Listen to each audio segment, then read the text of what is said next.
started with silence. For weeks, the deep space sensors orbiting Mars had picked up nothing unusual, only the faint hum of the stars and the quiet whispers of radiation drifting through the void. But then, one night everything changed. The control room of Earth's deep listening station, known as Horizon 9, was half asleep. The night crew tired, coffee cold, monitors dull. Then a sharp tone broke the silence, a long, piercing beep that made every operator look up. A signal, coming from the outer edges of the solar system, repeating again and again. At first they thought it was a glitch. Maybe a satellite malfunction, but it wasn't. Lieutenant Mara Quinn was the first to notice the pattern. She leaned closer to the screen, her eyes wide. "It's not random," she whispered. "This is structured, this is language." The room went still. Someone started recording. Another called the base commander. Within minutes, every scientist in Horizon 9 was awake, staring at the incomprehensible pulse of sound echoing from beyond Neptune. On the other side of the galaxy, far beyond human eyes, another species listened too. They were not peaceful explorers. They were hunters for centuries. They had drifted between stars, conquering weaker worlds, stripping planets bare to them. Earth was nothing but another target, another prize. They had watched humanity for decades, measuring its strength, its wars, its hunger. The humans were clever, yes, but fragile. Easy to break, easy to burn. Commander Trak of the Zelth Dominion stood before his war table, holograms flickering before his glowing eyes. "Prepare the invasion fleet," he ordered, his voice deep and cold. "We strike within the cycle." Thousands of ships began to awaken, engines humming like a storm gathering across the stars, but then one of his technicians interrupted, trembling. "Commander, you should see this, a transmission, unfamiliar, powerful, encoded in a format the Zelth had never encountered, was spreading across the galaxy. It came from the blue planet, the humans, the same world they were about to invade. At first, they ignored it, assuming it was a primitive broadcast, but as they decoded the message, the room fell into silence. The message was simple, spoken in a calm human voice. "To whoever is listening," it began, "we know you're out there, and we know what you've done." The rest of the words were distorted, as if something inside the signal itself was alive, shifting, echoing with an energy beyond comprehension. And when the final sentence played, the Zelth technicians froze, because the voice said something in their own ancient tongue, words that no human could possibly know. Commander Trak stared at the screen, his breathing heavy. "How?" he whispered. "How do they know our language?" No one could answer. The transmission ended, but the fear remained. Something had changed. Something inside that message reached deep into their history, into their nightmares. And for the first time in generations, the Zelth Dominion hesitated. Back on Earth, Mara Quinn had no idea what her team had just unleashed. She replayed the message over and over, unaware that across the stars, entire warfleets were pausing, waiting, afraid. Outside the observatory window, the stars burned quietly, and deep within the static of the transmission, something else began to speak. A whisper, mechanical yet human. "This is only the beginning." The Zelth Dominion had faced many enemies before. They had burned worlds, silenced civilizations, and crushed fleets that stood against them, but this was different. Commander Trak stood in the command chamber, staring at the frozen waveform of the human transmission. It wasn't just a message, it was alive. Every time they replayed it, the signal changed slightly, rearranging itself as if it could think. The voice, calm, human, fearless, spoke words that echoed through the walls like thunder. And when it spoke their own ancient tongue, every warrior in the room felt something they had never known before. Fear, the Zelth's homeworld, Draxon, was a fortress world made of metal and storms, its sky forever burning red, its air thick with the roar of engines and the smell of iron. From the surface to the upper orbit, war machines crawled, flew, and roared in endless readiness. But even here, in their empire's heart, the strange transmission echoed across military frequencies, across civilian channels. Everywhere it reached, systems glitched, sensors flickered, lights dimmed, and then a whisper followed, always the same line. "This is only the beginning." Within hours, the Dominion High Council called an emergency assembly. The chamber was filled with warlords, admirals, and scholars of ancient code. Each one spoke with growing panic. "It is a threat," one said. "They are warning us." "No," another growled. It is a weapon. But an elder Zelth, his scales faded and eyes dim, spoke last. I have heard those words before, he said quietly. In the old wars before our rise. The chamber went silent.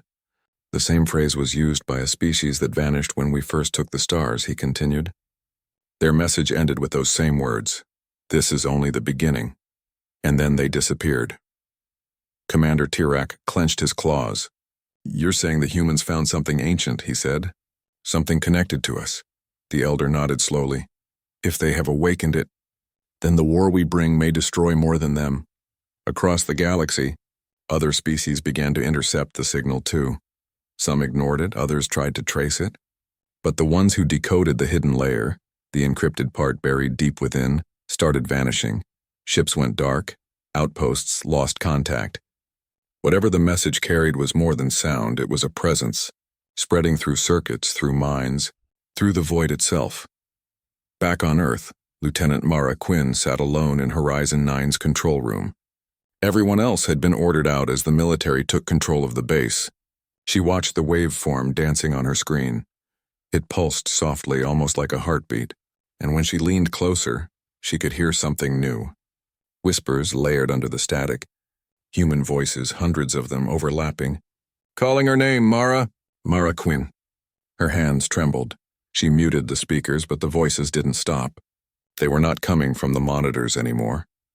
They were inside the room, inside her mind. Thousands of light years away on the Zelth flagship Dominion's Claw, Trak's personal advisor ran into the command chamber. Commander, he shouted, you must see this. The main screen flickered, showing a star map. At the center, Earth, glowing brighter than before. What is that? Trak demanded. The advisor's voice shook. It's the signal. It's expanding, Commander. It's spreading through subspace, and then the map changed. The light from Earth was no longer just a signal. It was forming patterns, rings, waves reaching every major star system within days for the first time. The Zelth Dominion's mighty fleet stopped moving. Their ships floated in silence, their commanders uncertain. Even the machines that had no fear began to malfunction when the human message reached them.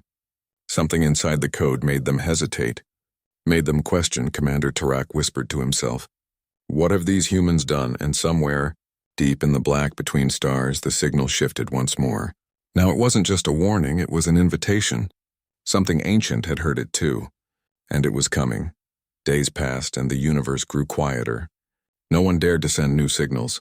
No ships crossed between systems without fear. And across every listening station, across every empire, one question spread like wildfire. What have the humans awakened? On Earth, Lieutenant Mara Quinn had not slept for 2 days. The voice from the transmission still echoed in her head. Sometimes it whispered softly. Sometimes it screamed. But one night it spoke clearly. Mara, it said. They are listening too. She froze, the words vibrating through her bones.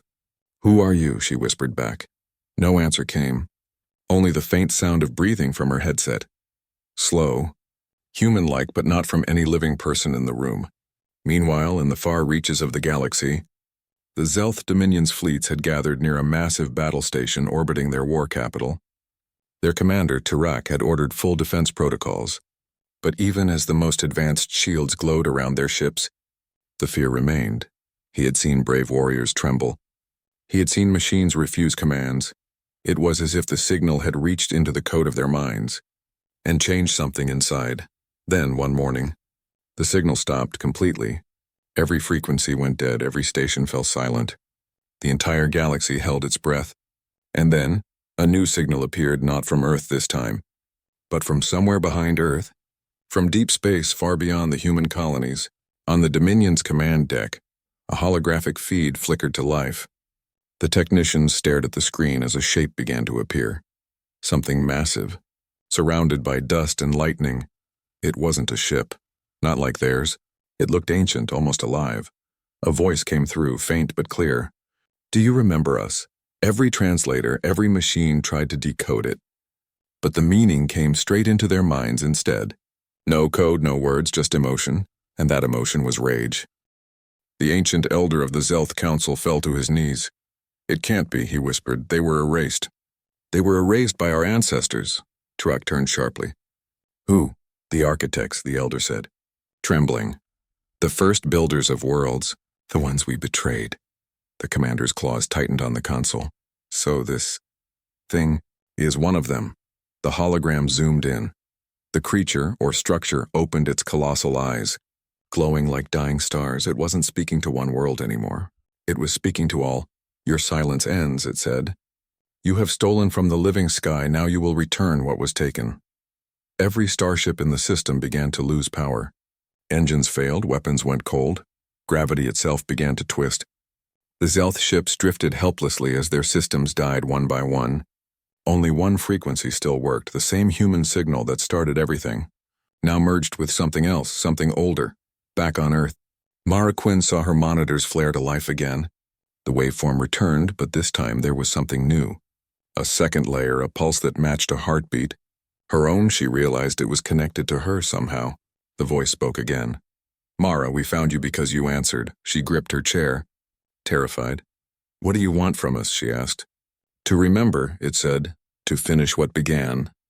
At that same moment, thousands of light years away, Commander Tarak's ships floated like broken toys around the dying star. A single human transmission repeated across every screen.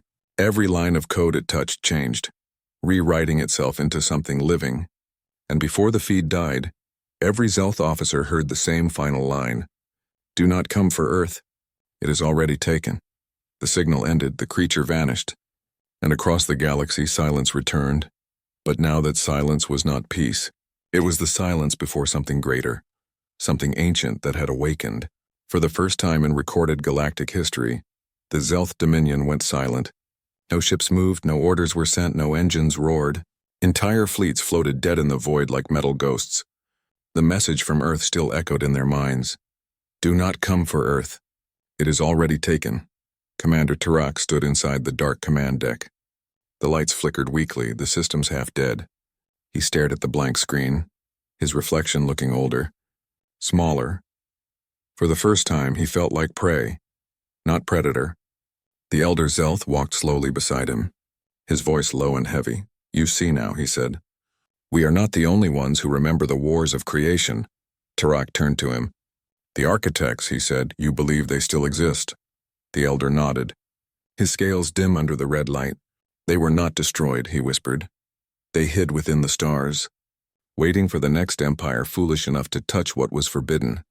Across the Dominion, scientists tried to trace the energy wave that had crippled their ships. It wasn't radiation, not gravity, not any known weapon. It was memory. Something ancient within the universe itself had awakened when the human signal played. It spread like light passing through time and matter, and everywhere it touched, things began to change. Stars that had been dark for millennia flickered alive again. Planets long thought dead pulsed with strange blue light. Even machines began to dream. Some whispered in languages no one had spoken for 10,000 years. The stars were remembering back on Earth. Lieutenant Mara Quinn sat inside Horizon 9's silent control room. Her team had been evacuated after strange power surges started melting equipment. Only she remained, watching the signal fade in and out. Sometimes it showed voices, sometimes shapes, but this time, something new appeared. A message, not sound, but symbols, glowing softly on her main screen. She didn't understand the language, yet somehow. She felt it, and it felt like sadness then. A line formed in English, written across the bottom of the display. We built the stars. But you remembered our song. Mara's eyes widened. She spoke softly. Who are you? The screen flickered. You call us gods, machines, myths, the text replied. We were simply the first. Her heart raced. Why are you helping us? She asked. The words changed again. Because you listened, and because they came for you. Across the galaxy, the Zelth Dominion was falling apart. Entire communication networks collapsed. Artificial intelligence cores rebelled against their masters.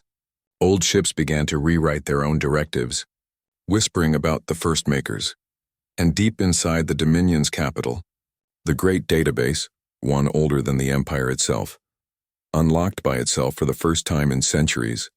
Hidden inside were records from a forgotten age, files describing a war before the first empires, before names, before fear, when the Zelth's ancestors had betrayed their creators, the beings who built them. The architects, Commander Tarak, read the ancient files in silence. Every line of text confirmed his worst fear. The Zelth were not conquerors. They were servants who had turned against their masters long ago, and now the masters had returned on Earth. Mara's communication screen flickered once more. A visual feed appeared, distant stars aligning. Moving unnaturally, forming a shape, she gasped. It wasn't a random pattern. It was a hand made of light stretching across galaxies. Pointing toward Earth, the voice returned. Faint but clear. Mara, the sky remembers what you awoke. Prepare them. Prepare who? She asked. There was silence, then one last whisper. Prepare humanity. The stars outside pulsed once. Twice, and then all at once they began to move, as if the entire universe had turned its gaze toward one small blue world. The stars no longer stood still. They shifted like living eyes, turning, watching.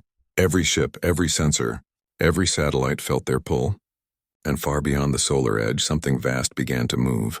On the Zelth flagship Dominion's claw, Commander Tarak watched as readings spiked off the scale. Whole constellations realigned in seconds. Even the fabric of space seemed to tremble, he whispered. They're here.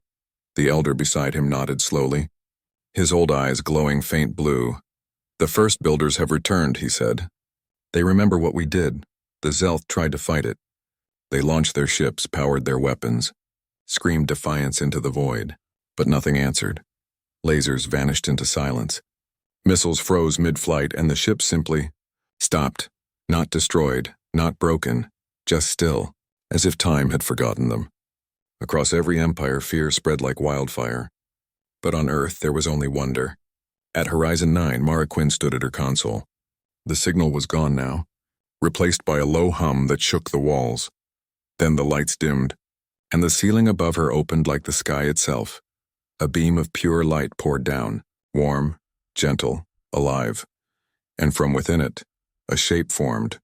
Not alien, not human, something both and neither. Mara Quinn, the voice said, calm and infinite. You heard us when others feared. She took a step forward, heart pounding. Are you? The builders, we were, the voice replied. Now we are what remains of memory. Why us, she asked. Why humanity? The light pulsed softly. You carry what we left behind, imagination, defiance, hope. The walls of the control room melted into a vision of stars. Every world that had ever burned, every empire that had fallen, all reflected in the light before her. The builder's voice deepened. The Zelth tried to erase creation, but the universe remembers its makers now.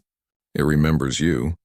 On the other side of the galaxy, the Zelth fleet fell into chaos. Their systems rebooted one by one, but the commands no longer obeyed them. Screens across their ships displayed a single symbol, a circle of light with 7 lines radiating outward. The same symbol carved into the walls of Earth's oldest ruins. The same symbol now glowing on Mara's console. Tarak's voice trembled. Is this our end? The elder shook his head. No. This is their judgment. Suddenly, a massive wave of light spread through the darkness. It passed through every ship, every station, every planet. No destruction, no fire, only silence. When it was over, the Zelth armada was gone. Not dead, not destroyed, just erased from memory. Mara stood in awe, her voice shaking. What will happen now? The builder's voice softened. The stars will sleep again until they are needed. But the song remains with you. As the light began to fade, Mara whispered, will you come back?